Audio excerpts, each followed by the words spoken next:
Oke, Assalamualaikum warahmatullahi wabarakatuh. Anak-anakku semua, lanjut lagi dengan materi kelas 10, kelas 11, yaitu mata pelajaran sejarah. Ya. Tadi kita belajar tentang materi kelas 10, ya. Sekarang kita belajar tentang materi kelas 11. Nanti khusus kelas 12 kita pembahasan tentang kisi-kisi untuk TKA. Ya. Kan kalian nanti bulan besok kan harus TKA. Mau tidak mau anak-anak Bapak harus ikut ujian TKA, karena itu nanti nilainya beriringan dengan nilai ujian akhir, ya. Nah, ujian semester. Kelas 11 kita pelajaran sejarah, yaitu mengenal kejayaan kerajaan maritim pada masa Islam. Sebelum Bapak lanjut, ada yang paham kalimat maritim itu apa? Nah, kerajaan maritim itu adalah kerajaan yang dekat pinggiran laut, itu yang disebut dengan maritim. Kalau dia di pegunungan bisa dikatakan maritim? Tidak. Ini sepinggiran yang berada di pinggiran pantai. Oke, Pak. Kita yang bahas adalah kerajaan Demak. Sebelum Bapak bahas pada kerajaan Demak, ya, anak-anak Bapak terlebih dahulu harus memahami bahwa kerajaan Islam pertama kali di Indonesia itu bukan kerajaan Demak, tetapi adalah kerajaan apa? Samudra Pasai. Samudra Pasai ini adalah sebagai kerajaan Islam pertama di Indonesia, yaitu terletak di kawasan Sumatera. Tahu Aceh? Nah, kerajaan Samudra Pasai itu adalah kerajaan yang terletak di Aceh, ya, di Aceh Besar. Sebagai kerajaan Islam pertama di Indonesia. Demak itu adalah kerajaan kelanjutan, memang kerajaan pertama juga, tapi di Pulau Jawa. Sebagai kerajaan pertama Islam di Indonesia adalah kerajaan Samudra Pasai. Setelah runtuhnya kerajaan Samudra Pasai ada kerajaan Aceh. Ya, Pak, di Medan apa, Pak? Di Medan ada Sisinga, dipimpin oleh raja besar yang dikenal dengan Sisinga Mangaraja. Ya. Pak, sebelum Islam ini datang ke Indonesia, teori dari masuknya Islam ke Indonesia itu ada 3 teori, ya. Yang pertama ada teori Persia, yang kedua ada teori Gujarat, yang ketiga ada teori Mekah. Nah, teori Persia ini ya dikemukakan oleh orang Eropa, kemudian teori Gujarat juga, Hussein Jayaningrat, kemudian teori Mekah ini adalah dikemukakan oleh Buya Hamka. Nah, dari 3 teori ini, teori yang paling benar itu adalah teori Mekah. Kenapa? Teori Mekah itu adalah yang dikemukakan oleh Buya Hamka, bahwa teori ini memang orang Indonesia itu datang ke Timur Tengah sana untuk belajar tentang Islam, kembali lagi dengan para pedagang Arab, sampai di Aceh mereka menyebarkan agama Islam. Nah, itu dia, ya. Tadi 3 teori tidak Bapak jabarkan di depan. Nah, Pak, apakah kerajaan Aceh dan Islam Samudra Pasai tidak kita bahas dalam pembelajaran kali ini? Tetap kita bahas. Tetapi sekarang kita fokusnya adalah kerajaan Islam pertama di Pulau Jawa. Nah, ini bentuk gambarnya, ya.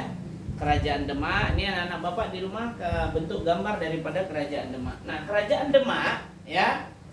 Kerajaan Demak tersebut merupakan kerajaan yang dipimpin oleh Raden Patah seiring runtuhnya kerajaan Majapahit. Nah, nih. Ini cukup menarik. Pak, ada hubungan nggak kerajaan Demak ini dengan kerajaan Majapahit? Ini kan ada Bapak jelaskan. Ada. Karena Raden Patah itu sendiri, ya, Raden Patah ini anak daripada Putri Campa yang berketurunan Kamboja, sudah beragama Islam. Nah, dia ini berasal daripada kerajaan Majapahit.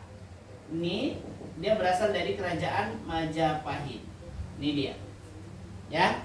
Jadi hubungan antara kerajaan Islam Demak dengan kerajaan Majapahit itu adalah anak daripada kerajaan Majapahit itu sekarang memimpin kerajaan Demak, yaitu kerajaan Islam pertama di Pulau Jawa. Demak merupakan kerajaan Islam pertama di Pulau Jawa dengan Raden Patah pada tahun 1500 sampai 1518. Nah, ini masa kejayaannya. Wilayahnya adalah, nah ini wilayah yang dikuasainya. Wilayah-wilayah yang dikuasainya adalah wilayah Jepara, kemudian ada Tuban, ada Sedayu, ada Jaratan, kemudian ada Gresik. Nah, ini adalah wilayah-wilayah yang dikuasai oleh kerajaan Demak tersebut. Kemudian pada masa kepemimpinannya Raden Patah Raden Patah ini merasa terusik dengan kedatangan Portugis di Selat Malaka. Waktu itu Raden Patah sedang menguasai monopoli perdagangan di Selat Malaka, monopoli perdagangan rempah-rempah. Tapi karena kedatangan Portugis ini sehingga Raden Patah merasa ini ada yang mengganggu aktivitas kita, yaitu dengan kehadiran Portugis. Nah, di Selat Malaka itu terkenal dengan udah pernah ke Malaka? Selat Malaka, Malaysia. Kamu? Nah, nanti kalau ada waktu berkunjung, kalian berkunjung ke Selat Malaka. Di sana tuh Bapak ke sana tahun 2008. Bapak berfoto juga di kapal peninggalan Portugis di Selat Malaka. Itu kapalnya cantik, kapalnya memang terbuat dari kayu tapi unik, ya. Nah, kapal-kapal ini adalah merupakan kapal yang dipakai oleh armada-armada Portugis pada masa datang di Selat Malaka. Nah, ini sehingga Raden Patah merasa terusik. Karena dia terusik, dia utuskanlah adiknya Pati Unus. Nah, Pati Unus ini suruhnya datang ke Selat Malaka untuk menyaingi Portugis yang menggantikan mereka menjadi monopoli perdagangan. Nah, Pati Unus itu merupakan adiknya, ya. Nah, kemudian aspek politik daripada Kerajaan Demak itu apa, Pak? Politik daripada Kerajaan Demak itu adalah mereka berhasil memperkuat armada lautnya untuk menyerang Portugis di Selat Malaka dengan mengutuskan adiknya yaitu Pati Unus. Kemudian ekonomi. Nah, untuk ekonomi, apa dampak ekonomi terhadap Kerajaan Demak, Pak? Mereka juga penghasil beras terbesar. Selain itu juga perdagangan mereka sangat maju, yaitu perdagangan yang disebut dengan pelabuhan. Pelabuhan pada masa Kerajaan Demak itu adalah pelabuhan strategis. Mereka memakai pelabuhan yang dipakai oleh kerajaan Buddha yang sebelumnya disebut dengan Kerajaan Majapahit. Nah, itu dia, ya.